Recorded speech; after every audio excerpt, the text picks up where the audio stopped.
Mbote na bino bayi Kongomani, merci pe na fidélité, loyauté na émission na bino manaka na bino na lingala libre débat 1h15 d'échange tokutani susu pono kosola mayi politique en République démocratique du Congo na retour ya bana kelasi ba embouteillage intempestif, ce n'est pas facile ba invité ba kamati moi retard moke mais tozali bien obligé ya ko servir bino en toute responsabilité wa momesano tozali déjà na ngonga lelo na rubrique na biso ya breaking news. Oui, lelo mardi balakisi ya Sinekat ba uti ko annoncé sengeli baza na sit-in liboso ya ministère ya finance pona ko dénoncer o babengi blocage ya prime na bango ya gratuité ya enseignement parce que balobi Nicolas Kazadi yende azali à la base ya ko freiner sortie ya misolo na bango nde bafengi mokolo lelo mardi ezala décrété journée sans enseignant ya école primaire na kati ya kelasi et sengeli vraiment ba veiller sur ba détail wana pona ko pesa bango oyo lomeya oyo e kokani pe ezongi pona bango sikawa observatoire ya OVG ya mayo etali volcan ya Nyamulagira na ngambo ya nord Kivu précisément na Goma ma epai wapi makambo ya koleka kuna ezali éruption volcanique ekoki ko salema na mikolo ezali koya parce que ba alerté déjà na mokolo alelo esengeli de très près ba veiller parce que l'état esengeli la ba disposition nécessaire na tina nini balobi volcan ya Nyamulagira ekoki ko connaître éruption ezali déjà na feu jaune esengeli ba ba disposition nécessaire sika to ko s'interroger na mayo etali gouvernement congolais na ngonga lelo est-ce que ba veiller na o eleka ki déjà na Niragongo na mai ya 2021 pour na koyeba sur le comment ba délocaliser partie ya nord ya Goma est-ce que ba fali déjà projet yango ou bien etikali utopique na ngonga lelo esengeli to réfléchir na tina na yango misolo yango e kamata maki et ke wapi parce que ba victime wana tikino de l'eau près de 350 000 maisons où ils ont été ravagées et puis bah ça qui ba victime ebele et puis yami bale to kozonge la rapiko réseau de ya ba professeur ya université ba dali ko dénoncer na ngonga lelo balobi bazonga ki kelasi pona mawa parce que gouvernement congolais asala ki ba devoir na yete na ba corps ya bibwa na ngonga lelo soki bazu ba disposition nécessaire te rentrée académique o ezali ko s'annoncer ko ki ko connaître sous grève et puis balobi ba ko sala yango parce que ezali droit na bango ba ko pesa bango raison ya mayo etali agression ya Rwanda na partie orientale de la République démocratique du Congo te to ko betali solo yango na bayi Kongomani bazali na ngai déjà tozali na maître Jonathan Angwele pour l'amour du Congo o ezwami na kati ya lingomba politique lamuka ya résistance na tondi botondi mwana mboka pe boyi malamu na libre débat mbote mwana mboka non mbote na équipe technique mobimba ya SML TV ya grand libre débat mbote na ba congolais banso ba ozoli baku to pendingisa kolanda biso soit na ngonga eto na ba rediffusion na biso mbote pe na ba citoyen nyonso na ba citoyen bolanda biso na ba maison carcérale wana moni na ba prison ya moni ya Ndolo na moni Makala na moni ya Kamituga ba prisonniers au travers ya monde plus particulièrement na Kulutu Milinganyo Barnabé ndiko kitenge Manganda révérend Momo Molapo na pesi yango mbote mingi. Merci bien mon amboka sika tokokota mbala moko na mai sujet na biso en attendant ba invité ba soso ba kamati retard ba rejoindre biso est-ce que le lot tokoki ko s'interroger parce que volcan ya Nyamulagira ezali ko menacer nenge OVG observatoire volcanologique ya Goma uti ko alerter mokolo ya lobby tokoki ko s'interroger au sujet déjà o ya Niragongo salemaki est-ce que l'état congolais a eu ba disposition nécessaire pour ko sécuriser ba Kongomani ba koki ko s'avérer sous ba victime soki Nyamulagira tomboki. Merci mingi mwana mboka nono tika tena zongela nanu na breaking news na ngai likambo ba carte de lecteur parce que yango nde kopesa pasi na motema po ba congolais nyonso ba ndima ki était processus électoral auto bandi et kozala plus meilleur peut-être koleka ya nanga père pour nanga fils azokoka pena malamu te mais faut qu'on rappelle ba congolais telelo bande opération banditi je crois tous na 12 ou 13e jour nanu ngai personnellement na moni centre dans 3 machines te centre dans na 2 machines te ba centre nyonso na visiter ils ont ben na machine moko alors que centre moko ils ont na capacité ko yamba 200 à 300 personnes la journée ce que machine moko se faut yamba 200 à 300 personnes la journée c'est déjà là le problème yami balé ba carte électeur auto zu esiko ba ndeko bazana ngo wana liboso kaka nde ba plastifier na simeza papier donc ce que Polimbula et Mwangani na yeko fouiller na se rendre compte que budget utilisé à nos pour l'élection ils ont même budget utilisé en 2018 $1 milliard Ce que motuna ya malongo ezali kaka na 1 milliard nanga père apesi so ba carte plastifiée liboso na sima na même société wana miru yekanda pour fournir sur lelo. Qu'est-ce qui fait que même budget même société mettons la carte différente?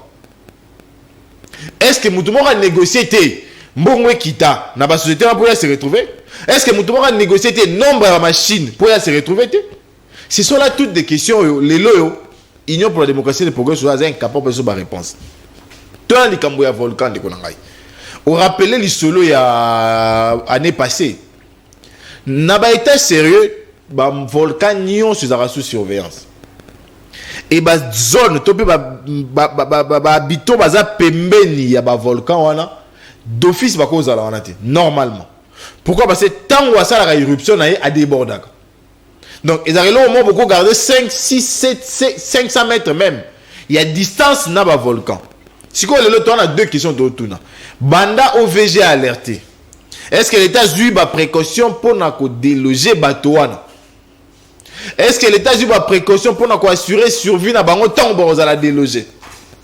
Ces deux questions-là, si le gouvernement et la République a pris une solution. La preuve, c'est que Banda annonce Wana à ta réunion de crise de Salémine. À ta réunion de crise de Salémine.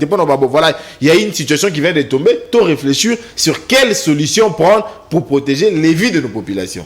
Si conséquence c'est que vous avez nini. Ce qui va jouer la responsabilité na bangote. Lobby toi quoi na situation de quoi na goma. Lélo par exemple, je suis pas content de vous dire que l'État congolais n'a jamais donné un logis aux Congolais là-bas. C'est plutôt un artiste et musicien, l'épouse d'un ancien chef d'État qui se sont permis de construire pour les Congolais là-bas. Et pourtant l'État ou azana ba moyen nyoso. Ou azana mabélé. Mais azana mesure terre couper ça va demander. Et pourtant ces Congolais là ont subi la conséquence de l'incapacité de l'État congolais. Parce que OVGP à l'époque a quoi alerté. Mais bah yo kaka été éruption hier bande ko va perdre biloko va perdre bien va se retrouver à la belle étoile. Donc les loyo en réalité ministère des Affaires sociales faut là ça me liboso à côté les parce qu'il y a une cote part allouée dans le budget national pour le ministère naïe. Bon ça va na o nazanango na kokoka na o nazanango na kokokate et c'est sur pied de yango ndako banda musala. Mais motuna ya pas si peu ya moi regret dans nango sur na sukeza. Lorsque l'on alerte, ils ont structure qu'ils ont alerté. Mais même message, il y a gouvernement et la République. Parce qu'il y a ces gens qui habitent là-bas, ou peut-être dans la radio, ou peut-être dans la TVT. Peut-être communiquer à moniter. Mais gouvernement et la République, ou dans un bateau, pour passer à la rapport, à quoi l'expérience sur place? Bande kota les aboye, boy. Ou dans un moyen que l'on a eu, au passant la moyenne de l'État congolais. Tout ça, l'État congolais devait analyser promptement la question pour sauver les vies humaines. Oui, selon communiqué, il y a OVG où tu as publié, où tu as lobby, et Nani Volcan, dans la phase jaune, il y a alerte. Peut-être que le gouvernement est comme en phase rouge. Or, phase rouge est la plus dangereuse. Ce qui est comme un niveau, on sait que l'éruption est imminente. Est-ce qu'il ne faudra pas anticiper au lieu de la conséquence? Il y a un moment parce que déjà, il faut que le volcan va mettre des arrêtés. Déjà, il finira par devenir rouge. C'est qu'avant, comme en rouge, il faudrait l'État à préserver ma vie. C'est que l'État congolais a faiblesse, na lanterne, alors c'est comme en phase rouge. Mais même comme en phase rouge, Joana, Baroutine a Luando qui a gagné ma photo de la lave. Baroutine a mouillé à Zos, qui a selfie de la lave. Et ceux qui ont. Et ceux qui ont. Bah, parce qu'il n'y a pas de bidon moramai. Mais oubliez que ces gens-là vont perdre des biens. Il y a un bêtise sur la prévention. Qu'est-ce que l'État fait pour prévenir? De manière à ce que Mouton perde l'eau. Parce que Mouton a 8 ans. L'État est bon, ça va. Moi, je mets des bus. Je mets des moyens de transport et permettre au long la bilo qu'on a eu au Kende. Si ce qui l'État paie sur Yango, au père de Bic, au père de Kit, t'es pour l'État chez le Moutouka, mais l'État donne ni les véhicules, ni même les lieux, pour nous, ça va l'on place le roi Volké Zoyawa, Kende Boy. Donc la réalité maintenant, c'est que c'est l'État congolais qui expose sa propre population. Parce que tout dans la phase de jaune, il faut faciliter des logements. Parce que je ne suis pas sûr qu'ils ont moins d'un mois, non. Il faut qu'il y ait 1, 2, 3, 4 mois. Et pendant ce temps-là, au déloger la population, au tient bango à l'abri. De manière à ce que le lobby base à la bateau, pour y salaire. Mais la réalité, on a vu ça depuis le lobby. est-ce que tu as la radio qui mouille à lobby? Attends la radio. Mais sauf il faut commenter ma décision en justice à Oyambang. Rien au commenter ma décision en justice. Sauf on va voir quand Oyambang commenter. Donc nous pensons pour la biso réalité à Congo l'État congolais reste le plus irresponsable qui puisse être. Parce que les lots bandeko bazwa qui victime à Goma. Azo bango en charge était atongela bango ndakuté senga qui va privé ba tonga et senga ba privé ba laisser bango. Les lots mosusu peut s'annoncer. Azana na phase jaune. Il y a Kebisa a sonné alarme. Ayiboya rotala ce qui brutalité et comme abo. Ce qu'on a phase douane l'État devait être responsable et s'assumer pour protéger la population. Merci beaucoup, mon amboka, maître Jonathan Angwele, pour l'amour du Congo, tel que l'annonce qui bino invité Moussouba Kamata qui moi retard dans Zela parce que l'embouteillage, on a besoin de Yabana Kelasi, ce n'est pas du tout facile. Les moudjading du peuple, le procureur pour le peuple, Nico Fall Mikai, Alina Bicho Longo, mon amboka, Prince Kinana, Yasserde, Yambo Soko Diapwanga, Baoutuko rejoindre Bisso, le temps, maître Gauthier, un son pambo à rejoindre Bissopé, le temps, Nico Fall, à Bongisa, rappel national, Naro Kamatana, nos Prince Kinana, Oya CRD, porte-parole, il y a parti Yambo Soko Diapwanga, mon amboka, boye imana mon libre débat, malgré retard, mais directement, na koti ya yoma ina monoko pour nato gagner ngonga, il faut capitaliser le temps. Volcan, il y a Nyamulagi, rezali ko menacer le quoi, Niragongo, il y a une phase jaune, et il est grand temps pour notre jaba disposition, ou le taux de la surprise, n'enge ya Niragongo et Salaki, avec des catastrophes, ou le koki kochabi sont en difficulté, peut-être na du mal à prendre en charge ba victime. Merci ndeko nono mbote na yo mbote na bandeko toyeli na bango na plateau nali ko souhaiter bino ba meilleur vœu na ngai pona année 2022 et 2023 oyo pe mbote na ba kongomani nyonso tout na ko bandana oyo ngai le patriarche de la République Christophe Mboso Diampwanga d'entrée de jeu avant na yana sujet na yo doit toujours ko rappeler procureur général de la République que 48 heures au CRD pesaki yo pour nako fongola action judiciaire contre Marie-Ange Mouchebekwa oyo aliko prôner to contenté na liwa ya Christophe Mboso Nkodia et aliko expirer l'eau Mboso pa banga Marie-Ange Mouchebekwa tweetaki na compte Twitter na ye en train de souhaiter la mort de Mboso et selon des sources sûres il y a certaines personnes non autrement identifiées to aliko landela bango nanu Baloukaï Koko est en contact avec le médecin privé à partir de la République. Je pense que le régime de Kagame cherche comment déstabiliser les institutions établies. Et on demande à procureur général de la République.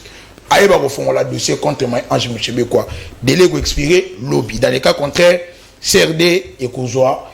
Mais là, tout qui début souvent qu'on dépose plainte contre eux. Merci. Osonge ko mutuna na mboso abanga na ete ala deja mukolo asungi mboka soki kenzamba lubi yake dokopema koki kopema. Mais yeza na nenga otebo moite. Eli kamba ko banga te oyebi biso to kumisa kanzambe makati parce que na pisomba lobby, il a été donné à l'homme à vivre 70 ans sur la terre, mais le plus robuste peut valer plus. Mboso lui parmi les plus robustes parce qu'il a vécu modestement et puis de justice et de sincérité à commune à Aja commune yangoana.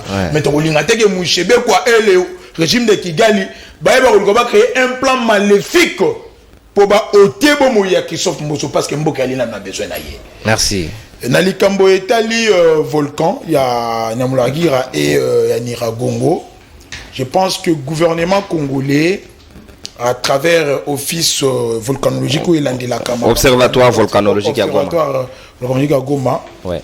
Landela Kango Engebene pour que peut éviter au séisme une catastrophe naturelle et Kouya et frapper en dépête de vies humaines peut te perdre ma carte. C'est dans ce sens-là que le ministre de l'urbanisme et habitat a Ebakako ça un cadre propice avec des experts, il y a un institut supérieur, il y a urbanisme et ça oui juste à Kinshasa pour que créer un cadre de délocalisation en ville à Goma. Tu vois ça la ville Moussoussou du côté Saké 2 et Saké 3. Juste là pour éviter que à chaque fois que parce que volcan est actif, à chaque fois que Bandaro frappé, tout sera toujours endeuillé. Voilà on a un plan salvateur pour ça prouve cette volonté qu'a notre gouvernement, cette volonté qu'a le régime, si c'est qui dit, il y a qu'on répondre à la désidérata du peuple. Nous demandons au ministre Aïeba qu'on relance le projet Wana Mbangu parce que le financement et qu'au Banque mondiale, c'était ça, C'était la Banque mondiale qui devait financer pour que déplacer la population à Goma pour battre à l'abri vers Saké 2 et Saké 3. Que les ministres Aïb Sabiso à comment à niveau parce que le plan a été déjà là, étude des Salemagi Malam parce que on devait construire de maisons antisismiques. Donc bandaku oyo ko sala kata choc wana et résister. Boto to ngara bitongela te oyebi awa to déplorer likambo ko sala na Kinshasa Congo na biso to ba ville ya RDC et belé seulement sans un plan urbanistique, monsieur ali na ba plan urbanistique ya kala et ça déjà pendant que ba agglomération ali kokola. C'est une mesure à louer et à saluer. Quant au ministre Pius Mwabilu le kola ayoki mbela oyo ya observatoire ba ko relancer ngomba et notre pays maintenant est capable avec ma mobilisation à recette au Salema parce qu'il faut signaler au peuple congolais que le budget qui s'évalue aujourd'hui à 16 milliards de dollars à 70% déjà prêt notre gouvernement déjà a mobilisé qui va recette wana et félicitations aussi naba office nous surtout bali ko éviter coulage à ba recette on est en train de mobiliser et toli ko kanga ba madoussou pour que qui mouille bien ça les matés na moni bongo chef Sénaref l'agence de prévention et contre la corruption baye basiko total il aura toujours libandate ba recette on ba ko canaliser vers ba plan ya boye pour secourir la population à Goma. Merci beaucoup mon amboka Prince Kinana porte-parole ya CRD ya Christophe Mbosso Kodia Pwanga au badali ko menacer na kufa. En tout cas on peut pas souhaiter la mort mais ve Mbosso kulutu kobanga aliwate o kufa kaka menangonga na yo nzamba abongisa kipona. C'est comme ça, il faut jamais permettre citer les cas et c'est vraiment que les procureurs se saisissent et même s'auto-saisir, ça c'est d'office. Et on a la manam mingite. Mais pour invalider rapé batu. Oh muta commis le cas na du ma pesi pour invalider les appels malamoté. Ça c'est ça aussi les bons droits. Mon amboka le mot digne du peuple, procureur pour le peuple, l'homme qui dit les choses et les choses s'accomplissent.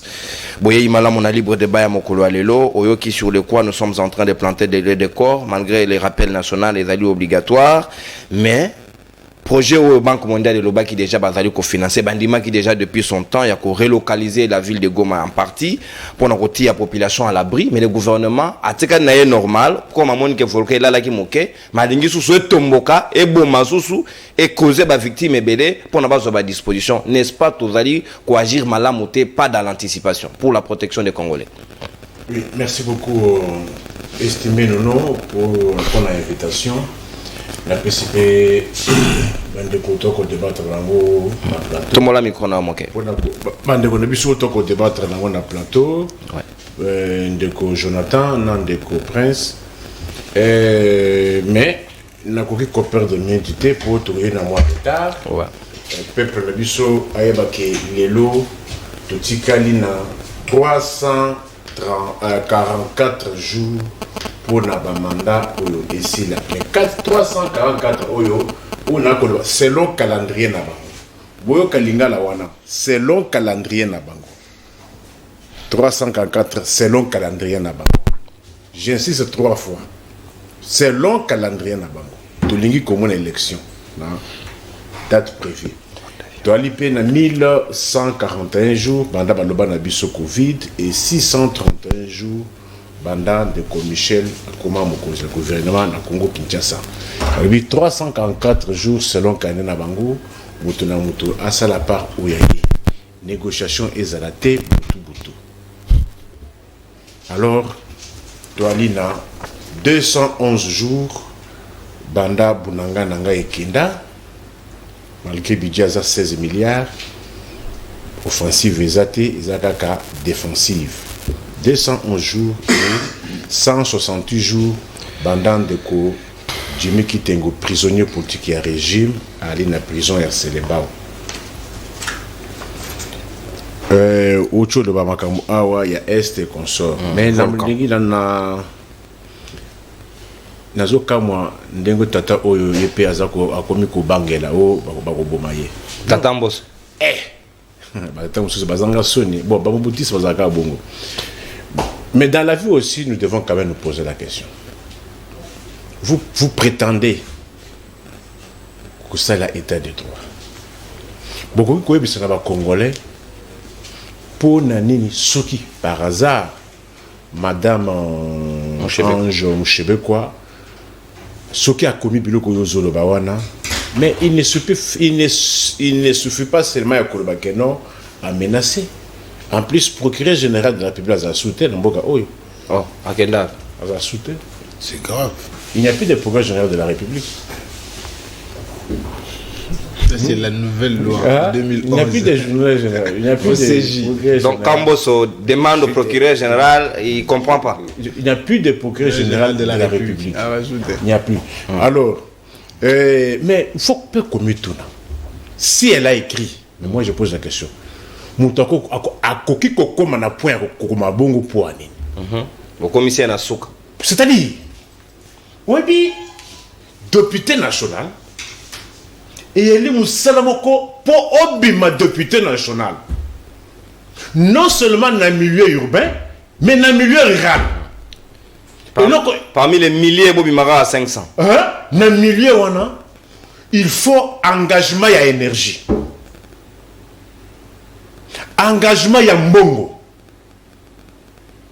C'est-à-dire, il faut réunir ya énergie et belé. Zone ba territoire wana. Pour na territoire. Territoire quoi kaneti, toi na ba territoire na Congo et l'équipe Suisse na munene.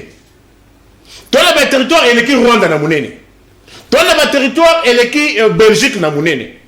Mais là il faut circonscription électorale ya mutu. En plus, c'est une dame. À battre campagne na ye, abimi. Santé, tous à la Kanango, mais ceux qui sont malades, personne n'est pas accepté que notre est malade. Quelqu'un qui tombe malade, Marie-Ange Mouchébeko. Elle écrit à Comélie Assemblée nationale. Dûment.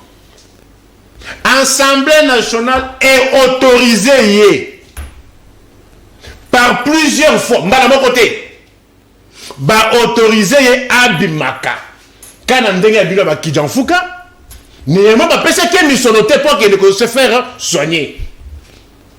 Maman Yabongo, Abimisi Musolo Oyaye, Baké coopérer yé à l'étranger, autorisé. Non seulement que ce que l'on a même les sous bas facture aux soins médicaux. À côté de bureau. Moucheba kwa Ange Marie, babani kozongi c'est la mission oh yaye oh appelle pour la soins médicaux. Tout d'un coup invalidé pour cause d'absentéisme. Est-ce que oui, en bon procédurière, elle s'est mise à écrire, introduire le recours, ceux qui vont vendre les recours, introduire le recours, vont vendre les recours. Yo sani. Abeti Mbodi. Mutakufa na ega. Yo kosala nini. Nga na lobité que a commis. Mais na lobité dans ce cas hypothèse que non, ceux qui par un pur hasard a commis. Mais dans la vie, il ne faut pas seulement voir les effets. Il faut voir les causes. Merci, Vous professeur. savez, député national, en vertu même, il y a principe, il y a parallélisme des formes et de compétences. 2-3 personnes ne peuvent pas se réunir pour invalider quelqu'un. Oui, le Oyo, dans les États, le bureau, même la plénière, ne peut pas invalider un député. Parce que cela violerait même principe, il y a parallélisme des formes et de compétences. Donc seul le peuple a le droit C'est de le respirer. peuple. Si tu ne mets pas un arrêté, C'est grave ça. il n'y a que l'arrêté qui peut te relever. Si tu ne mets pas ordonnance présidentielle, Seule l'ordonnance. seule l'ordonnance peut te relever. Merci. Zongela Suko na mutuna na mama likamto ko lobela au volcan ya Nyamulagira. C'est très important parce que Non, mais quand on évoque, quand on fait des digressions, vous laissez. Mais il faut aussi que Je vous ai laissé peuple suffisamment. Ayoka, Ouais, on a tiré peuple le Ayoka pour le à cadre. comprendre Ouais. comment Ndeneni Bamoubutiste, Bazanga culture Yamibeko, Merci. et puis Nini, ce sont les humains qui régent le pays. D'accord. Depuis tout ça, vous vous réveillez bon comme ça parce qu'on se peut la été invalidation. Merci. Siko ozongi siko. Congoma na comprendre. Ozongi siko yo Nyamulagira ezali ko menacer comme déjà na phase d'alerte jaune selon observatoire volcanologique qui a Goma et Sengeli tous a déjà à disposition. Il est grand temps. Babi l'homme sage voit le mal de loin et se préserve. Non, écoutez, au service wana il y a observatoire volcanologique, il y a Goma. Ça, la commission n'a pas de condition comme Abé Makassi. Peut-être que le volcan, il y a au moins un effet à volcan. Après, Sekou Yasuka. Il y a Niragongo. On a été assisté. J'ai été couvert d'une manifestation. Il y a Madame Olive Lembe. Larve au beaucoup que larve wana. Mon frère. Il a dit moto. Et Koki Kozwa na largeur 500 mètres. Largeur. Couleur on est Zoya. Largeur 500 mètres. Voire même 1 kilomètre na largeur. Mais na longueur. Et cause à kilomètre dans kilomètre. Et puis, épaisseur dans le cause à la boye. C'est-à-dire, au coup d'Anzela, niveau Anzela, il y a mais place yango et lequel est comme à et tu peux pas bongo. Plusieurs jours après, moto est à la kaka. Moto est à la kaka. Et ceux qui non n'a pas, ceux qui service à bongo et comme il n'a point et alerté, c'est-à-dire toute affaire cessante, tous les moyens de l'État. Il faut battre mais ça va voyage dans le tourisme mbalamoko pour se consacrer à biloko pour aider la population. Peut-être vous prenez cela avec légèreté. Namoni quelques jours après passage il y a volcan. Je vis, j'ai compris quel degré il y a destruction et le qu'on est allé comme ils allaient kotumbandako. Ils allaient kotumba banzete, nzete kauki. Ils allaient kabolanzela. Kokana c'était que non et le Congo est amouké. Neti awa toi na avini Hollande biso Nico. Coupez sa adresse c'était. Ba précision c'est très stratégique. Pour ma toi comprendre. Bomoni neti immeuble intelligent na boulevard. Ouais. Kolonga boulevard. Ti na maison na palais de la nation. L'argent est le corona. Mais niveau ezali ko s'écouler et ko commenter bakingasani. Imaginez combien de victimes dans Pourquoi est-ce que bon aller ko mesurer des degrés il y a dégâts mais il y a des phénomènes naturels. Au Tilelo, on n'arrive pas à comprendre. Mais qu'est-ce qu'un État responsable malheureusement a pas dans l'État. Alors, il faut au moins sens humain écouter la bateau. Pour nous causer la Banque mondiale. 16 milliards, tu as tapé 5 milliards pour nous retirer à Congomani à Goma. Va souffrir déjà et belé, il faut remettre à en abri. Écoutez mon frère, oui, bateau belé au bassin à milliers wana, ce sont des milliers un peu reculés. Ce cas comme le Balobi, président de la République, a voyagé sur cette année mobile. Mbongo wana, va consacrer en gros. Sa population pour délocaliser. C'est possible. Ce n'est pas impossible. Est-ce que c'est impossible? Parce que ceux qui ont unis, voyage nous sont au Basani. Ceux qui ont bilan qui n'ont rien apporté, mais les moins ceux qui m'ont réorienté yango et qui soulager et puis sauver ma vie humaine. Merci. Comment qu'on sait que non, lorsqu'on gère un État, il n'y a pas des aléas. Il y a toujours les aléas. Mais lorsqu'il y a des aléas, on cherche à élaguer des dépenses inutiles. Oyo, des dépenses oyo qui ne rapportent rien. Donc, on va voir le chef de l'État parmi les dépenses inutiles. Non, parce que est-ce que vous savez que non, on a connu un président qui a voyagé plus que tous les présidents du monde entier. Angela. Tout le monde entier. Mais maintenant, quitte à nous, la population. Quel est le bilan que nous faisons de cela? Ça rapportait quoi? Quel souvenir matériel de ces voyages? De ces voyages. Banyongo. Il faut faire le bilan. Quelle est cette vie humaine où on ne fait pas de bilan? Si peut-être on avait voyagé et que, nous avons une intégrité territoriale et que on a Congo Airways, on a les sociétés de transport. On a levé la mesure à notification, ça aussi il faut souligner. Mesure à notification, c'est ça le souvenir matériel. Diplomatie, papa. C'est ça, c'est ça les souvenirs matériels. La levée de votre prétendu obstacle là, ça a résolu quoi et ça empêchait quoi? Ça n'empêche pas, mais ça permet d'acheter des armes, papa. Moi, je me pose la question. Si vous estimez que le même obstacle empêchait d'acheter des armes, mais pourquoi, avec le même prétendu obstacle, nous étions 8e armée africaine? Pourquoi? Merci, procureur. Merci au consommateur d'antenne. Sengeli Sikato de Canada, deuxième volet na biso beaucoup rebondir, capitalisons le temps parce que tout ça ngonga mingi teto bandi largement en retard, il y a d'autres programmes juste après nous, c'est très important. Maître Jonathan Ngwele na Zongelio Sikawa Rapiko na uta ko annoncer na introduction awa ba ko menacer sous na mouvement de grève ya Sika babi l'état congolais gouvernement surtout ezali ko sala makambo en toute responsabilité te engagement bazwa ki na bibwa au sujet à amélioration des conditions de travail na bango ezali ko évoluer te bazongela ki kelasi na mawa ils ont précisé c'est par pitié ya bana mais l'état n'a pas fait ce qui lui revenait de droit. Mais Nangonga ya lelo, est-ce qu'on peut privilégier enseignants wana au bas couper ces éducations pour n'avoir un abisso, professeur des universités, bas la quand même mise dans les conditions parce que député jusque là dans arriérité, autant va passer on peut bailler professeur. Merci ndeko nono pour na motuna et libosona recadrer nanu ndeko Prince pour apparemment na ba ignorance belé ya liboso pour le ba été patriarche ya nation na minito yo na ba na ba institution comme on est Léon Mamboleo et là Mbosso lui d'ailleurs il est plus robuste que Mbosso. Mbosso a dit ngai. Mbosso a la patriarche à Kenge. À la patriarche à Kenge, na CRD. Parce que Léon Mamboleo est né en 1936. Aujourd'hui, il a 85 ans.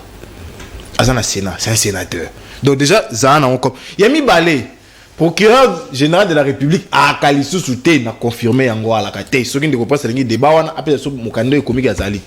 Mais PG près la Cour de cassation. Oh, fois quand Mbosso depuis 8 mois là quand Mbosso était 8 mois. Oh, non Mbosso non yemo fuba kanga yena. Il doit être arrêté. Mbosso le baka yebi ba député ba la groupe armé. Alobe yebi bango. Alobe yebi bango, mais til le l'homme tabenga été messia apesa ba kombo. Donc c'est à ça pour une ba complice à ba mambo la biso. Parce que yo yebi ba kombo moko otanga te. Ceux qui n'ont pas procureur otanga te tanga la TV biso to ko s'occuper là bas. Donc Mbosso doit être recherché activement et arrêté. Ça je l'ai dit et Moutou n'a pas facilité tâche à presse. Alors la place à Zali. Tout ça n'a pas le web soyez. Mais nakati na yangwa alongwa beke ake pour na 48 heures maman mushebe quoi. Bon. Na ebité ndeko ngai. Tout ça na yo tout ça sera simple. Mozitu Fumumba Adolphe. Il a obtenu plus de 500 000 voix. J'ai dit bien plus de 500 000 voix. Ce qui fait de lui le deuxième député le mieux élu après Vital Kamerhe. Si vous avez 500 000 personnes ont voté une personne et 4 personnes l'ont des mandats. Donc tout ça logique, tout ça rationnel. 500 000 personnes ont quitté chez eux le matin sous la pluie battante. Adolphe, 500 000 voix. Yo mutumo obite ngamboso kodia na obotolo manda. Boutiste. Ngamboso na obotolo manda. Est-ce que c'est rationnel d'abord? Bon moto est sale. Bon moto, est-ce que vraiment est sale? 500 000 personnes vont souffrir parce que 2-3 personnes ont décidé. Doralex, c'est de l'ex. La loi est dure, mais c'est la loi. La question de la. Bon, moi, il semble qu'il y a 504 voix. Mbosso. Il y a 504 voix. Comment? Il a été repêché. Et puis, il y a des regroupements. Regroupement. Bateau va travailler qui va bendaï. Sinon, il n'allait pas être sauvé des regroupement des Sungaï. Si on bateau va battre campagne, campagne. Ce qu'il Nicolas dit ici, c'est pas facile. Hein? Je le dis toujours aux Congolais. Moto à Koti, à convaincre, respecter. Et puis plus grave, une personne malade.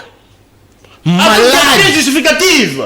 Non. Au moins, attention, justice à mon qui les monimbo sauté. Nous sommes au monde. Une personne malade.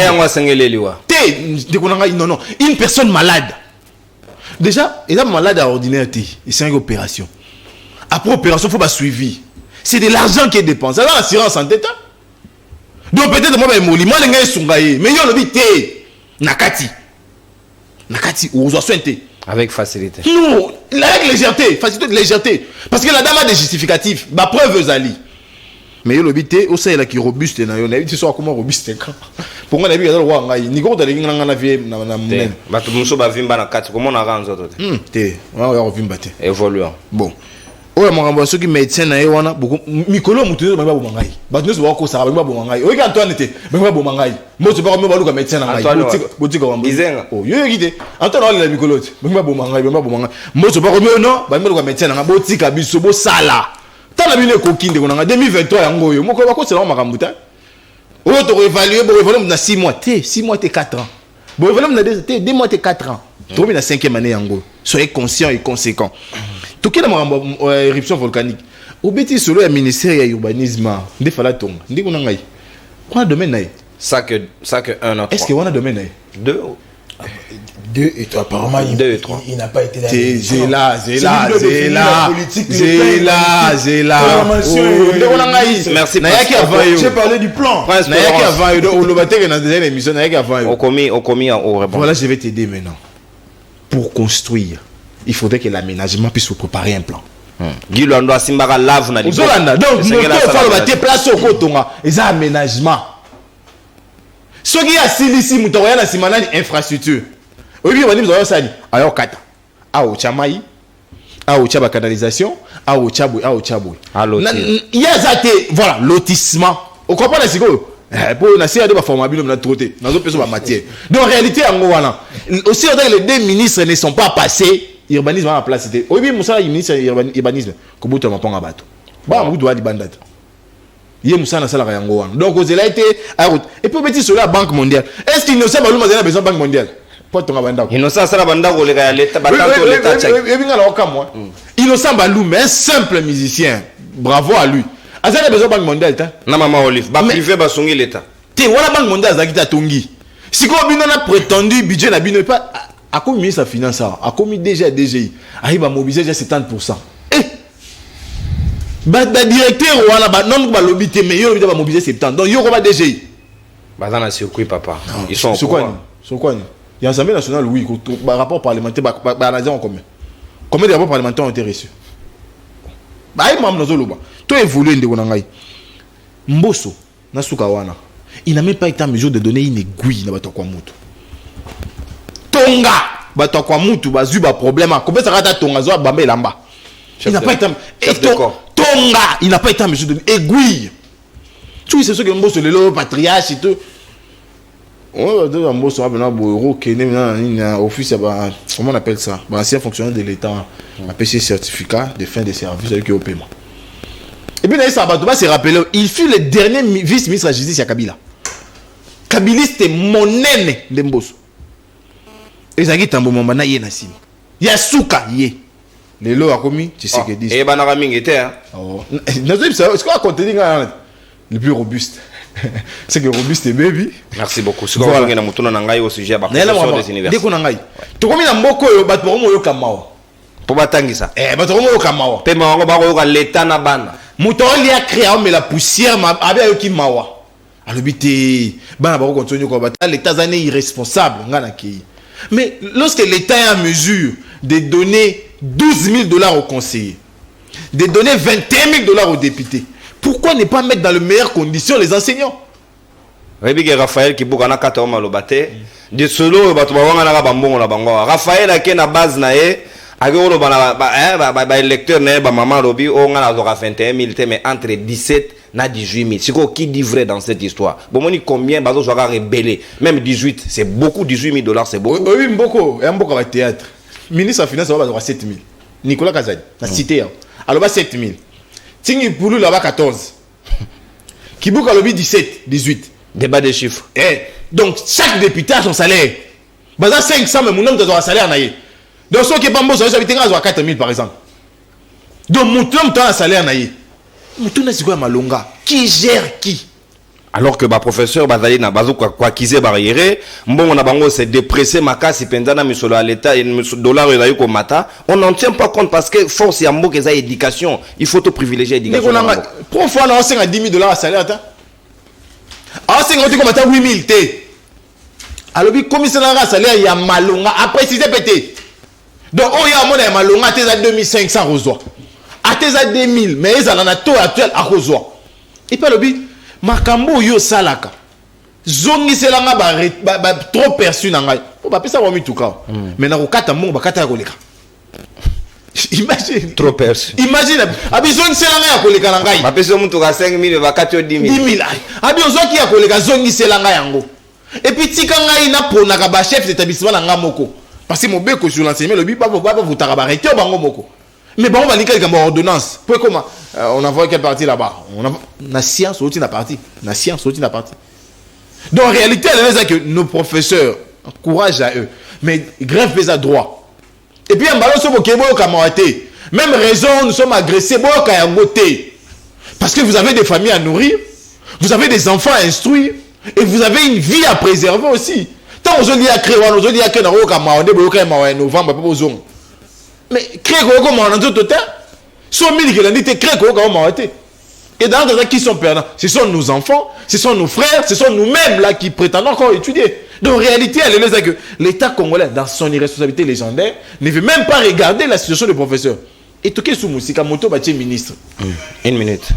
on va signer un contrat provisoire imagine un peu grève à Liboso à Kokate babenga liyaou ministre populiste pas que nous aider ça il faut dire ça Ouais, na boss na qui insiste mon frère na baxo parce qu'en 1 minute na parce que maintenant ce singala qui na sens wana en même temps moi nozangi na lobaki on introduction awa abi bana ya G1 et singeli ba que no moins 15 jours na ba centre de formation militaire pendant qu'on préparer bango comment ça va se passer déjà avec toute la difficulté qu'il y a sur le terrain sur l'étendue nationale combien de camps il y a parce que chez moi à Boulungu il y a pas un camp militaire oui muinda olekisa tozuka G1 droit et unique bara plus de 1000 1000 bouquets.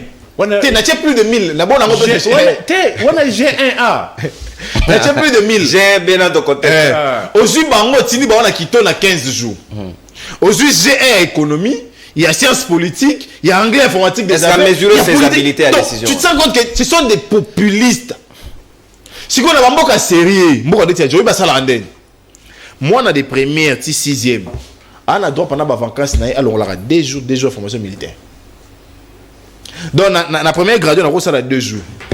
La deuxième la première secondaire ça 2 jours. Deuxième secondaire 2 jours. Donc tant on a un diplôme d'état à 6 qui t'a na formation militaire. Ce que y a bien on a génial sort bon on a 15 jours. Combien de camps de formation militaire nous avons dans nos provinces? Combien d'universités officielles nous avons dans le pays? Combien d'universités privées nous avons dans le pays? Est-ce que vous avez la mesure quand pour la université officielle tout va privé? Pour ce va privé il y a quand même Fatinda. William Bout Fatinda. Révérend qui Fatinda. Est-ce que ce monsieur a réfléchi sur cette décision? Merci beaucoup mon amboka maître Jonathan Wele. Temps d'antenne consommé prince qui n'en a même temps d'antenne raison d'équilibre et autant on repère ça en européen Nico Fall Mikael le procureur pour le peuple mon amboka sika maloba ongambo ayo au rebondir en même temps rencontrer préoccupation nangai formation ya baïb étudiant en 15 jours comment ça s'est fait faisabilité est-ce que les ministres ont envisagé et bah professeur va ko menacer ko kene na grève comment ça doit se passer? Merci Ndegonono, mais c'est vraiment pitoyable ceux qui n'ont pas cannabis on ne sait pas à cause de quoi. Tout le monde perd certaines valeurs et tout le monde déformer même la vérité moi qu'on a fait établir. À ce que je me rappelle Nico Faye doit être un journaliste. Donc il y a une information à analyser en OP à l'obéli en haut. Moi j'ai suivi Mouchebe quoi. Je ne me donne même pas ce qui a été dit. Il faut dire madame hein, parce qu'elle est mariée. Non c'est pas grave. Et là combo là problème. Reconnaître les bienfaits même il y a présent Assemblée nationale. Et aujourd'hui Nico vient de former pour dire non. Bien fait, invalidé qui? Non pas je ne parle pas comment il invalidation. Est-ce que c'est réglementairement parlant Assemblée nationale peut ça pouvoir soit invalidé député? Non. À chaque fois qu'elle était malade, en nous qui ne remonte président de l'Assemblée, elle-même l'a dit, non, c'était même plateau à confronter le Israël Moutoum, Boussolo la politique. On a les images, vidéo elle était aidée à la même qu'on louait sans souana, il y a sincérité, il y a amour, il y a quelque chose sur nos patriarche Mosso. Et à ce qui même quelques députés à témoin, lorsqu'il était en train de parler de justificatifs, il y a une validation. Mais tant que vous avez une validation pour l'absentéisme, là, c'est un Mbosso. Non, Mbosso, c'est quelqu'un qui est épris de justice, il y a un principe. Lui suit les textes et les lois établies, ce n'est pas Mbosso qui invalide les députés. Une commission a été établie et il faut se rappeler que l'organe suprême dans sa maison, c'est la plénière. Plénière décidé une commission va étudier cas par cas et va voir que cas mouche de quoi et va convaincre que va invalider. Pourquoi s'acharner sur Mbosso? De la ligne que Mbosso a ça l'ingérence, après on a votre Mbosso a Mbosso pour la même dictature dans le parlement. Non. Donc quand on biso CRD to ali ko landela likamwana parce que to yebi. Ce n'est pas parce que on est choyé par Maman Olive et qu'on a été à Dubaï. Il y a des gens qui sont entretenus par Maman Olive. Entretenus et on achète même vos valeurs morales. Même la capacité intellectuelle, on empêche même de raisonner. C'est du populisme. Et au pays même plus loin que le bas, tout ça la bilan va voyage à présent public. Mais l'époux de ta très chère dame, qui est à Dubaï, avait isolé les pays où il y a il fallait renouer les relations diplomatiques. Le haut se gasse dans ma voyage, on a enlevé le régime en notification. Oh, le lot a lu Koboya. Voilà, est-ce que vous êtes réellement congolais des souches? Permettez-moi le terme. Et ça n'est plus de 20 ans. Mais ayez on retourne à apporter Nini. Ça va apporter une armée nationale. Où il y a qui fragilisé par Kabila. Le lot d'entre au sein à la bino Nico. Comme tu es là, vous savez, le Kabila dans la claire dans Bisso. Parce que ce que vous évitez, faiblesse, il y a armée dans Bisso, c'est Kabila. Mon bel, il y a Maman Olive, Oyo de Fandak.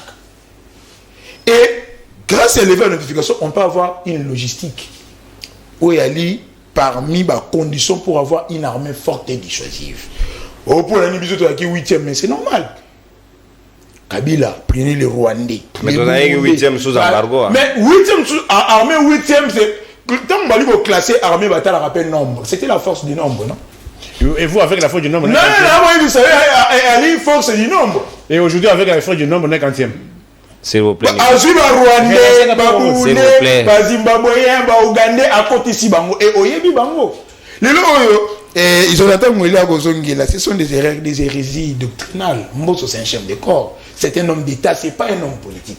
Si on a un homme politique, on va citer les députés parce qu'on les connaît. Il y a des Congolais qui ont mèches avec le régime de Kigali, Baniko Fayo. Peut-être Mbosso peut. Mais un homme d'État. Il y a ce qu'on appelle les non-dits politiques. Il y a un circuit au fond là-dedans.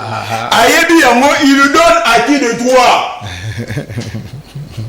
Mais ce n'est pas un politique qui va prendre le politique au niveau faire là. Non. Même Nicolas il y a des Congolais qui ont des avec le régime de Kigali. Mbosso doit donner des noms. Mbosso va donner les noms à qui des doigts à Pessara Yango déjà. Pessara Mbosso n'a pas été courageux. Tolérance, maître Jonathan. Mbosso n'a pas été à mesure d'aider les victimes. Il y a quoi monter. N'a évité Bouzara Mboko Toté. Premier lot, il y a un camion où il y a un camion là, Libanda, na Bagata, je donne même des informations qui sont dans radiocapi.net. L'argent propre à poche à Mbosso. Babashi o esunga ki bango tonga tuma batante pour que ba dona esika. L'argent propre à Mbosso. Ba frais de voyage ba chef coutumier no tanti banda no Mbosso a reçu chef coutumier teke e ya ka santi bango. C'est son argent propre à poche. Il s'est investi na cadre wana en tant qu'élu ayeba ko sunga tant soit pe na oya za la gina yango. Siko linga ya aider ndengeni. Et aye koko tsana makambo ya mozito qui ne sait pas qu'aujourd'hui même dans l'école ceux qui m'ont basala otobenga en moyenne de présence moi na fallait qu'il y ait des classes tout imprimé ça qui classe de DD à renvoyer au DD dans le mabe mozito n'a même pas jamais koko même dans l'Assemblée nationale moi no bela akomeli école lobby peut toujours acte aucun hôpital école bengana mwana mais tant peut-être école étali que ba pièce ou ali soit fausse ou ali fabriquer mais Mbosso n'a jamais dit ça non mais moi je te dis na toké na ka école ce qui commission disciplinaire ou elandeli mamba mwana wana ba monique c'était un faux malade ndenge to tanga en classe alors l'école doit sanctionner et c'est ce que l'école est sanctionné faut que le bagnon préfet faut kufa Togo komiko luka, bobo docteur a préféré bimela wapi, bobo komiko benga na ba numéro masqué. Ah tout ba etonga mo aussi ça. Donc ozongela mutuna lié à éducation. Tout na bon moto. Ouais. Tout na bon moto ndeko Jonathan Welepe Nikofa. Mbosso ne pas dans la bon moto. Pour maman Zobela. Il y a une des fois dans la bon moto. Maman Mais Zobela. moi, je te confirme le propos de Mouchebe quoi, reconnaissant qu'elle a été aidée à maintes reprises par Christophe Mbosso. Et il est interdit de continuer à aider. C'est un faux. Mbosso n'a pas 502 voix. là. Zongela Et à titre long pour dire Mbosso n'a pas été élu avec 500 voix, mais Mbosso a été. Il a été. Combien de fois député dans ces pays? Avec combien de. Et l'élection de Mbosso à Kenge qui est sa circonscription électorale, ils allaient à contester. Vrai ou faux, Moussi doit de 500 000 voix au Légal. Mais Moussi, tu aimerais faire aller 10 fois. est-ce que Bazali, même circonscription électorale, Moko? Non, c'est un faux débat. À Kenge, il y a à chaque élection, Bana Kenge, Baeba, Bolam, Ombo, ça sera dans chaque secteur. Bazongi sera mais cette fois-ci, il sera encore élu député national. Avec 200 voix peut-être. Tolérance, maître Jonathan. Likambo Etali, formation militaire, il faut d'abord qu'on ait Congomani que c'est constitutionnel. C'est constitutionnel. Peut-être qu'il va quitter. Article 63 de la Constitution. Ah, si Congomani nous a droit de défendre un bon. Merci beaucoup. Très bien. Dans le 64 et 63. 63, c'est ça. 63 Constitution. Tout le temps, peut-être que Jonathan Willa allait informer. Est-ce qu'on a mentionné clairement formation militaire? Tout le temps, rapidement. Ceux qui n'ont s'est trompé. Tout Congolais a les droits et les devoirs sacrés de les devoirs. C'est là, dans la Constitution. Article 63 Article 63 Tout Congolais a le droit, les devoirs sacrés de défendre le pays de son intégrité territoriale face à une menace ou à une agression extérieure. Un service militaire obligatoire peut être instauré dans les conditions fixées par la loi. Merci Kosoukana. Alinéa 1. Ok. Babi, un service militaire peut être instauré. Voilà. Merci. Toko JT Siko en tant que scientifique. L'amathésiste universaliste. Notre pays est agressé. Oui. Nous sommes sous agression rwandaise depuis plusieurs années. Est-il nécessaire aujourd'hui de réformer l'armée? Oui. La RDC possède-t-elle une armée nationale ou multinationale? La RDC a une armée multinationale. Comment est-ce que la RDC aujourd'hui peut se passer de l'armée multinationale au Kabila Atika vers une armée nationale? C'est par le recrutement des Congolais, Bakota, na armée. 10 200 qui tournent, chef de l'État rencontre. Et maintenant, en cas d'agression, un service militaire peut être instauré obligatoire. Mais cette formation-là est profitable à tout Congolais. Les cadres d'application. Les cadres d'application, mais tout trop vite en besogne. C'est le ministre Tobiso. Mais Bisso n'a pas analyse na Bisso. Quand le ministre dit que un service militaire est obligatoire pour G1. Diplôme d'état pour gagner des G1 de 15 jours. C'est-à-dire que le cadre propice est préparé pour accueillir Bango. Il a dit, attendons voir comment est-ce qu'ils vont s'organiser. Et nous, on a des salamités organisés, on va condamner. On a mis haine. Est-ce qu'on ne peut pas réfléchir sur la faisabilité? Parce qu'il y a un grand territoire, on a cité le territoire, il y a Bounouela, il y a un camp militaire. Dis-moi comment tu vas former tous ces enfants. Bon, Yebisangaï, par exemple, n'a pas le plus grand territoire de la République à Songolunda. Qui t'a dit ça? T'as la superficie. Moko Yaminen. Bafasende. Moko Yaminen. C'est pas grave. Pas de problème. L'ignorance constitutionnelle, là, on a pas de problème. Ok, évoluons. Les cadres. Ouais. Tant que ministre a lobby. Que tout ça là. Visible. Qui est sengeli abonisa ba cadre propice. Maintenant, on a sali à monter le moment pour mobiler là. On va retirer bango wat. Mais dites-moi aujourd'hui, pour constituer même ma maison préfabriquée par exemple, pour accueillir ma tour, on va s'entraîner sur tour. Oui, à Kanchach. Et au Bénin, on a une maison préfabriquée. Et tout cela, l'initiative est louable. Et ça devait être fait depuis très longtemps par l'agression. Est-ce que tu as se poser la question? Allez voir dans quelles conditions la police va là na 555. Ceux qui montent au côté courant et ça dit incendie, on se banda koziki. Mais dans la promiscuité. Et ça, on va aller ajouter les étudiants dans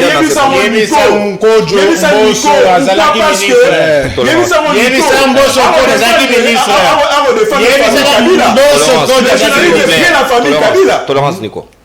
Quelles sont les conditions pour avoir une armée forte et dissuasive? Première condition, le casernement. Il y a un autre déploré déjà 555.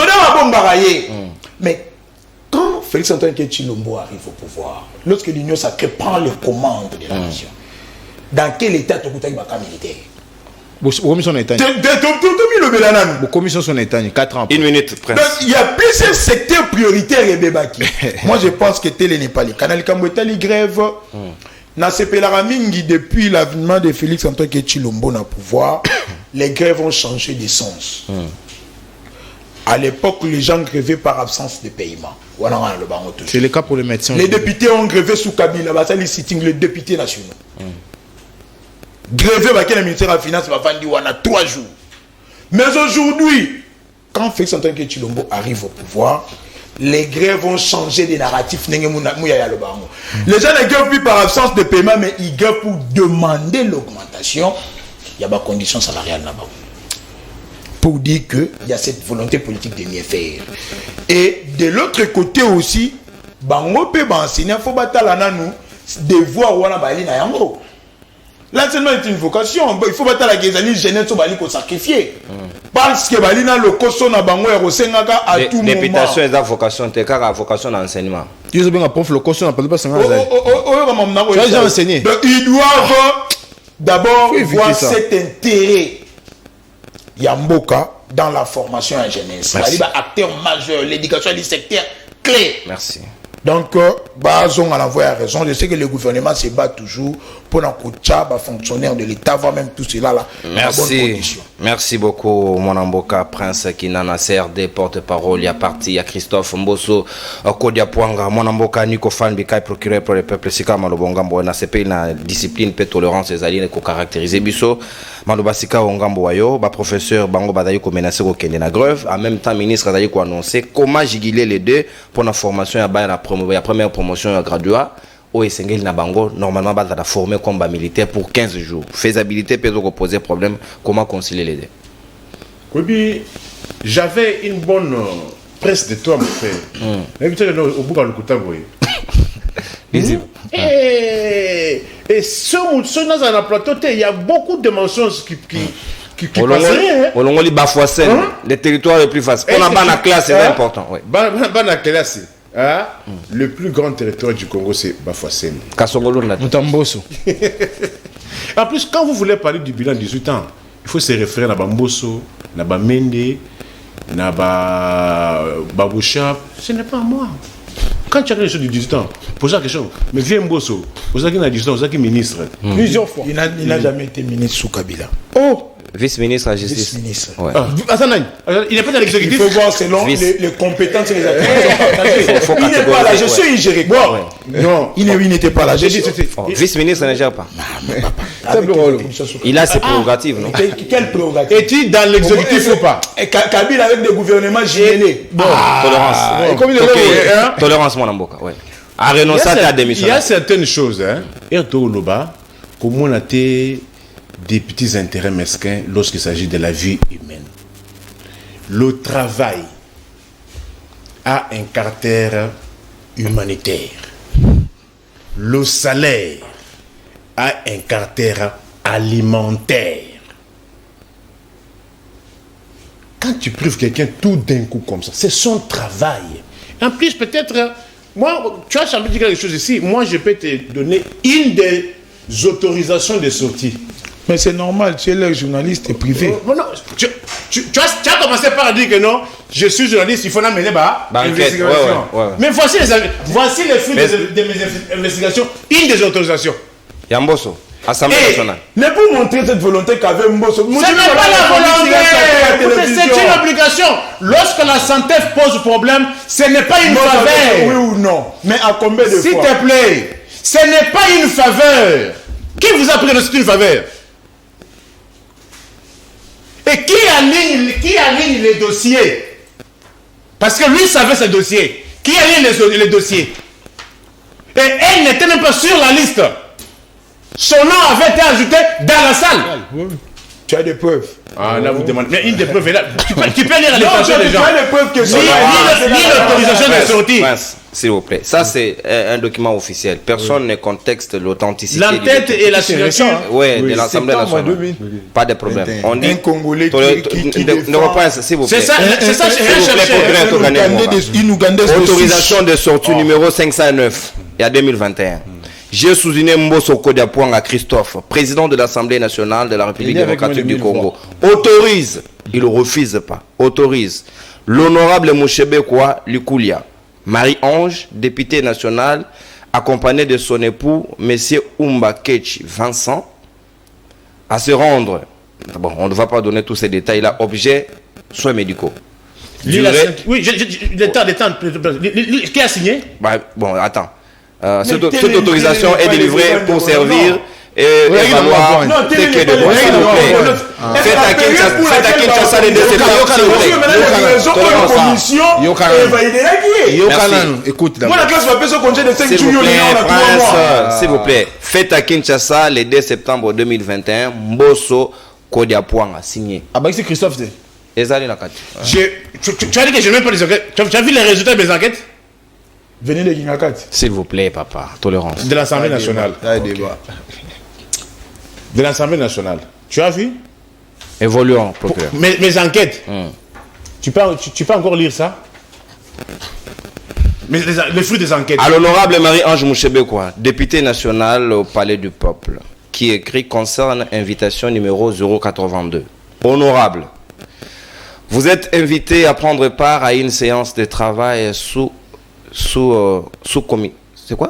sous-comité spécial, oui. Sous-comité spécial du comité des sages, à la date, l'heure indiquée ci-dessous, objet, votre recours. Date, mardi 21 juin 2022, heure 11h30, bureau, comité des sages. Pour comité des sages, le président honorable est Marie-Ange Lukiana Moufankolo. On a dit l'objet, c'est quoi? Votre recours. C'est Mbosso qui a fait signer. Non, ça c'est président de la commission. Vous dites qu'il y avait des commissions qui sont organisées. Mbosso ne pouvait pas gérer la bureau. Merci. Vous avez dit? On a dit votre recours. Non seulement votre recours, vous savez, il y a un cas similaire. Il y a un cas similaire de Alexis Moutanda.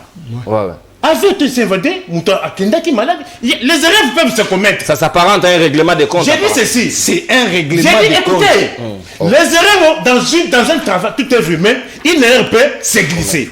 Mais quand la personne apporte maintenant de preuves de pièces, le cas de Alexis Moutanda, il avait été invalidé lorsque Antoine Tshilombo Tshisekedi, Maouéja avait été invalidé pour cause d'absentéisme. Mais Moutanda, qui est néanmoins, il avait demandé l'autorisation. Quand il avait été invalidé, il avait ramené ses pièces médicales. Et Moutanda avait été réhabilité. Mais on vous dit que après votre recours, quelqu'un a dit oui, l'erreur peut exister. Mais il y a eu un recours. Quelle est la suite? Quelle est la suite?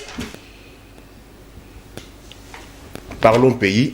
Parlons pays. Ne parlez pas individuellement. Professeur, professeur, écoutez.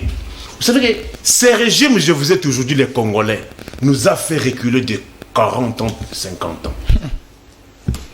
Régime Baptiste Naba. Est-ce qu'on connaissait encore les problèmes de grève ici? Des grèves? Sous Kabila, il y en avait, papa. Des grèves à quel niveau? Au niveau... Parce que quand on parle d'enseignement, il y a l'enseignement primaire, il y a l'enseignement secondaire technique et universitaire.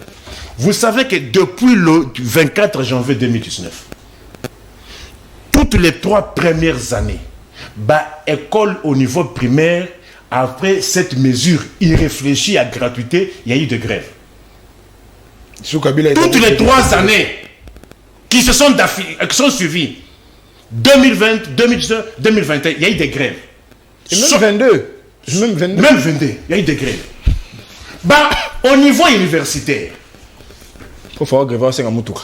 est-ce qu'on dit que non? Même dans l'université, zongeli kelas sans que leurs revendications ne soient prises en compte. Pour sauver toujours l'année. Comme ils aiment le mimétisme aveugle, comment comme Bilanda Landa, et prennent des jeux réfléchis, système LMD, on va côté ici. Est-ce que vous savez, avec le système LMD, si les étudiants ratent une semaine, ça perturbe tout le programme. Comment récupérer ce retard-là? Mais au niveau universitaire, on a fait plus de 3 mois de grève. L'année académique, on étudie 220 jours de cours. Moins 90 jours. Il vous reste combien? Dites-moi, mon frère, comment un enseignant, un professeur, peut-il résumer un cours de 120 heures? Alingala. Ndenge nini molakisi akoki ko résumer cours à 120 heures. Zona cours neti ba droit civil et obligations. Oko résumer ngondeni. Impossible. Zona cours neti biophysique en médecine. 270 heures. Oko résumer ngondeni. Zona cours neti pharmacologie. Écoutez, il y a des cours c'est-à-dire il y a un système de génocide Intellectuel. académique. Non. Régime gazé génocide académique. On va former des monstres. L'année académique a 220 jours de cours. Mais lorsque déjà on perd plus de 100 jours de cours, dites-moi par quel mécanisme Bakoki qu'on récupérait 100 jours, il y a cours. Na cours net, il y a 250 heures, 270 heures. On va récupérer ça, on va résumer ça. Résumer, c'est bâclé. Et comment former les jeunes militaires? Comment former les jeunes militaires? Écoutez, la formation n'est pas en soi une mauvaise chose. France et Coca, en haut, t'es 4 côté Missolélé. Qu'on former Bantou, ce n'est pas en soi mauvais. Il y a un débat de formation. Mais, est-ce que Bana Oba Okeni, Bakulia? Mais Nicolas Soso, mon on a guitona. Dans le bien, Bana Oba Okeni, Bakulia. Parce que former est une chose. Mais ces enfants-là, ce sont des humains. Dans quelles conditions ils Dans quelles conditions? Bakola la wapi, Bakolé à Nini. Parce que la formation, vous savez, pour les budgets aux États-Unis à Makas, c'est parce que soldats américains, à l'envers comme tout le Pentagone est dans la budget du Kolo Makas. 813 milliards de dollars. Bah, l'équipe budget général et à France. Budget armé. Tu comprends? Dotation chaque mois, chaque mois. C'est-à-dire, nous avons des formations, et ils allaient dire non, au Tindien dans mouroir. Mais à ce moment, Tindien dans la formation, il y a le mouroir. Abeli. Tu comprends? Formation, je suis d'accord. On va pas la mission pour Kim. Mais Bakolé à Nini. Pour celui qui est en ville, ne sait pas manger. A fortiori. Oh, Anazamba. Et puis encadrement après, on va comme on si on dit tout ça, il faut calculer les conséquences. Est-ce qu'il y a déjà des structures pour les accueillir? G1. Attention, il ne faut pas. Je ne suis pas d'accord avec je dois structure G1. À l'UNICUN, il y a G1A, G1B, G3. Na barrière où il y a bambou. Na barrière où oui. C'est-à-dire, G1 quand il y a l'UNICUN, ça peut avoisiner 10 000. G1. Et ils seront le toutes les facultés confondues. Ok, na ISC. Kende ISC. ISTA. Kende ISTA. Kende IFACIT. Kende ISP. On a dit tous les G1. Bon, je n'ai pas université privée. Privée. Aïe. Ou comment dans l'État qui en fout. Non, ça, l'État n'est pas qui en fout. Quel État? Exposition, on a mon matériel les agents. En plus de ça, il dit que non, soldats, ils allaient, mon qui s'azzélia sur la pension. En bon, c'est comme ça. Tu as parlé de la pension ici. Oh. Tu oublies mon frère, il a dit que non, ils allaient pension, vocation à vocation c'est quoi? Vocation 27 millions palissades ou déjà vocation mais kaka molakisi il faut télé maniboso à moi ce qui molakisi a télé maniboso à bana a une bonne présentation bana va respecter mais ce qui molakisi soulier tengama chemise et là bana va respecter yete bana bana va ça va professeur va combo Zemangwao. Le sang de Jésus. On va professeur ma combo et comment peut elle tamaka? Maillot jaune. Ah non. Oui bien l'eau pour enseigner à paraître le bosso. Exposition. Quand on a assurer qu'à sapato. Il faut d'abord sapato engengaka. Mais il faut voir le 20 ans de Kabila, qu'est-ce qu'il a fait pour les enseignants. Mbosso était avec lui. Mbosso, allez demander ça à Mbosso. Allez demander à Mbosso. Exposition, Va une minute. demander à Une minute aussi, Mbosso. si. Va demander à Mbosso de derrière les 18 ans, Bossani. Mais toi, tu es bien placé, non? Une minute, Tu as ta maman livre comme ça, Tolérance, Prince. Toi aussi, ici, Prince. Mais pour les mêmes, on a toute Dubaï. l'information, Dans le procureur, toute toi aussi, l'information, toi aussi. il y a 18 ans, professeur ordinaire. Il y a université. Bah, n'est que greveté. Liziba, Matembele, Limisa Matembele. Prince, s'il vous plaît, tolérance. Prince, Kinana, s'il vous plaît. Tu n'as professeur Kaïla Kabila. Matembele, combien? Il est enseignant à sa vocation, aliaté. Mais il y a moins. Matembele, Il y profane a moins. Matembele. Enseignant wana anabana. Yemoko kwa sa force, il faut alia. Pour na kusoma ngai oyo. Akosoma ngai oyo. Kabila a tiré du jambo à combien de 100 francs. Ngai comme 500. Professeur akosoma te vocation. Et où t'as la bilanga maman livre? Vocation. Faut le où t'as la bilanga. Est-ce que Bilanga ya Congo eza wapi? Faut où t'as la bilanga? Bilanga ya Congo eza wapi?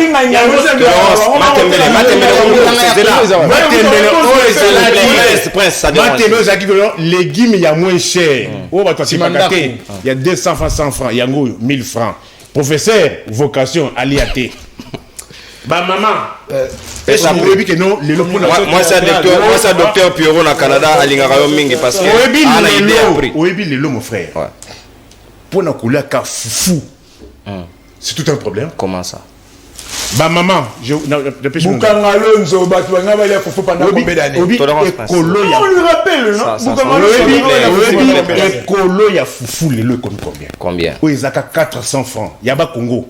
Le commis 2500. Les routes de dessert agricoles, Kabila t'aura combien? Papa, le gars, il te Tamassa, on voit Kaya. Kabila a combien de routes de dessert agricoles? Enseignant n'a pas l'air fou. Combien de routes de dessert agricoles? Ekolo ya semoule. Tu sais que la Oezaka 600. Et commis 3500. Papa. Voilà, Kabila a tiré combien de kilomètres de routes de dessert agricoles? 3500 Massamou. Combien de kilomètres de dessert agricole Kabila tika? Enseignant wana. So aller foufouter. Faut aller ya Bumba et Bundezaki 500 et commis 1300. Enseignant wana. Ye aliaté Antoine vraiment et la vocation. état moko Et la vocation.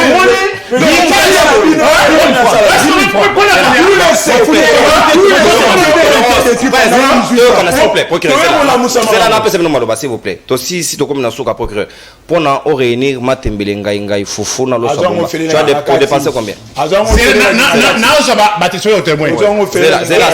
ya foufou 2500. Ouais. École à Semoul 3500. 6000. Et Bundeli. Et Ya Bumba 1300. Combien? 7300. 500 francs. 7800. Oui. 1000 francs. 8800. 8800. Tomate sont mamité. Ma fout est là, gâti. Ma fout sont mamité. Moumou sont mamité. Oui, les ailes, Comment professeur? Merci. Thompson a 2000 francs. Merci. C'est qui dit vraiment. Mais au budget, est-ce qu'on dit que non? Bah, toi, il va Hervé Babenga, le procureur. Dans ton monaté. Bah, enrôlement, nous sommes Salema. Bah, nous continuons d'avoir 2 machines à l'aéroport. Parce que nous sommes sur l'aéroport, on attend. À cause de tenter à Pénéco, pour se faire enrôler ailleurs. Mais Yango est ces bandits. Aucune machine à l'aéroport. Merci beaucoup, procureur. D'enrôlement. Merci les images. Merci. Presque Nana, s'il vous plaît. Merci. Il y a d'autres programmes après. Il ne faut pas déborder pour nous déranger le programme Etikali. Et puis avec ça, il va se tenir. Bolimbi Simoke, s'il vous plaît, Prince Kinana. Bolanda matinal tout à l'heure avec grâce Bola Congo, Béni Kapemba. Oh, Béni Kapemba, t'es béni à la maison, avant de congé. Vous avez plutôt la grâce Mbouy. Et Maman Nangaï, Sarah Mbouy. Comme on a eu au Kima, Maître Jonathan Zayangaï du Colo Plateau. Merci, Maître Jonathan. Merci, mon amboka Prince Kinana. Merci, procureur pour le peuple. S'il vous plaît, Baninga. Donc, comme pratiquement dans ce cas, Congoman Tolingi Bino Mingi. En tout cas, embouteillage général Kassou. Ozawa, s'il vous plaît. Bah, invité, bah, comme on comme moi, tout une émission à l'heure et ça a été facilité nous la tâche, bah, Congoman, bah, aux émissions, Bino Boko Blokara Banzera. banzela ngo pe ba route secondaire ngo ekosila te. Merci beaucoup na baninga ba ko fêter ba anniversaire na bango mokolo ya lelo pe ndeko Gaston pia na mongamba ya peuple ya ACP Argentine ngobila moninga heureux anniversaire na yo pe moninga na ngai Patrick Moulembusa, les grands frères de Lili Moulembusa qui tire ngom. Donc tokotani lobby pour un nouveau numéro à Libre Débat mercredi. En attendant, tenez-vous prêts. Matembele na nga yesengele kitani ko fa. Au revoir. À la prochaine. Salut.